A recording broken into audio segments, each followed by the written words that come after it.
मैं भारत को भारतीयता की मान्यता के आधार पर फिर से खड़ा करना चाहता हूं, उस काम में लगा हूं।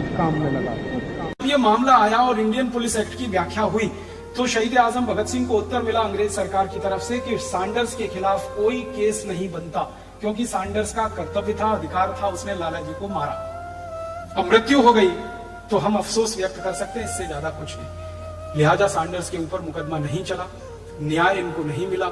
तब भगत सिंह को गुस्सा आया और उन्होंने कहा कि अंग्रेजी शासन व्यवस्था में अगर हमको न्याय नहीं मिलता तो हम कानून को अपने हाथ में लेंगे।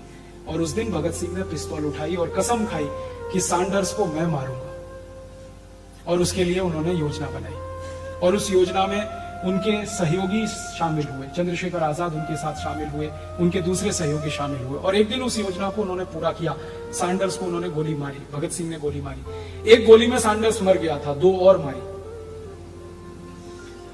जब भगत सिंह को किसी ने पूछा कि वो तो एक ही गोली में मर गया था, दो और आपने क्यों मारी, तो भगत सिंह को गुस्सा इतना था, उन्होंने कहा रिवॉल्वर में 3 ही गोलियां थी,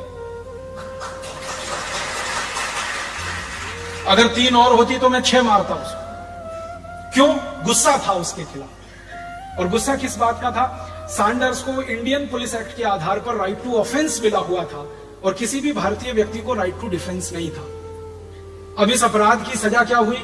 भगत सिंह की गिरफ्तारी हुई और उनको फांसी की सजा हुई। आपको मालूम है उनको फांसी की सजा इसी अपराध में हुई थी। उन्होंने एक बार भारत की संसद में, जिसको उस जमाने में असेंबली कहा जाता था, भी फेंका था, लेकिन उस बम से कोई घायल नहीं हुआ था, कोई मरा नहीं था, उस बम में ऐसा कोई गोला बारूद नहीं था, इसलिए हानि किसी की नहीं हुई थी। उसमें तो उनकी गिरफ्तारी हुई थी और कुछ साल की सजा देने का ऐलान था, लेकिन चूंकि सैंडर्स को उन्होंने गोली से मारा, उस अपराध में उनको फांसी हुई थी। तो भगत सिंह जी को फांसी के पहले पूछा गया बार बार कि आपको क्या कहना है, क्या कहना है, तो वो एक ही बात बार बार कहते थे। जो भी कोई मिलने गया उनसे, विजिटर बुक में लिखा है, लाहौर की जेल में जो जो लोग भगत सिंह जी को मिलने गए, छोटे से लेकर बड़े तक, भगत सिंह सबको एक बात कहते थे कि मैं तो शहीद हो जाऊंगा, मुझे तो फांसी हो जाएगी, लेकिन आप सब भारतवासी मिलकर ये अंग्रेजों का कानून जिसका नाम है इंडियन पुलिस एक्ट, इसको सबसे पहले खत्म कराना। जिस दिन अंग्रेज भारत से जाएं उस दिन इंडियन पुलिस एक्ट को जला देना। ये आजाद भारत के लिए कानून नहीं होना चाहिए, ये उनके दिल का दर्द था। अब मैं आपसे विनम्रता पूर्वक एक बात कहना चाहता हूं, वो ये कि शहीद आजम भगत सिंह के दिल का जो दर्द था कि इंडियन पुलिस एक्ट 1860 वाला कानून बदल जाना चाहिए अंग्रेजों के जाने के बाद, लाला लाजपत राय को जिस अंग्रेजी कानून के तहत लाठियां मारी गई, पुलिस ने उनको पीटा और उनकी मृत्यु हुई, वो कानून आजादी मिलने के 63 साल के बाद भी इस देश में चल रहा है, वैसे ही चल रहा है जैसे अंग्रेजों के जमाने में चलता था। अभी भी पुलिस अंग्रेजों की तरह से ही व्यवहार करती है। जैसे अंग्रेजों की पुलिस भारतवासियों पर लाठी चार्ज करती थी, वैसे ही आजाद भारत की पुलिस भी भारतवासियों पर लाठी चार्ज करती है।